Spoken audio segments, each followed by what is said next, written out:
Hey guys, quick video note today. Eurozone inflation, Eurozone core inflation, we found out this morning came out at a new record high. And the troubling part of it was that wage or services was a big component of that increase.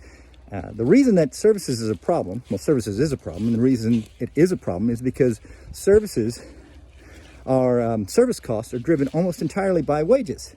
Resources, energy, those kind of inputs, raw material inputs, don't impact service costs as highly as wages do. That's the main component.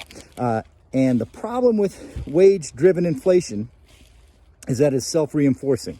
You've probably heard this before. I've talked about it before, but workers demand more wages to cover rising costs. That raises the costs across the board. Workers have to go back, demand higher wages. So you get this kind of vicious self-reinforcing feedback loop that drives inflation higher and higher. The result, well, actually, let's talk about the result in just a second. To that component of inflation, which is a global phenomenon, right? These things don't happen in isolation. China reopening is really putting a fire under inflation as well, right? Much like in the U.S. when we opened up from COVID, there's a lot of pent-up demand. People went out to spend. I think we saw 5 or 6% growth in the economy in one quarter after that. China's going through the same thing, right?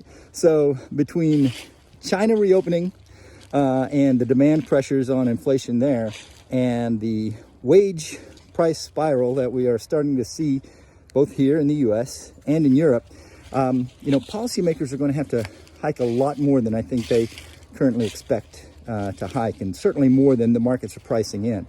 I expected during the last Fed meeting that there was an outside chance that the Fed might hike 50 basis points. They didn't, and I wasn't too worried about that. But now I think that it's clear that they're going to hike by 50 basis points.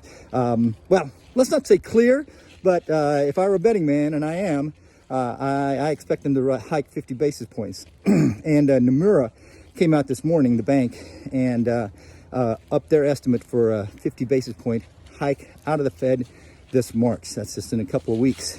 So the markets will have a hard time digesting that.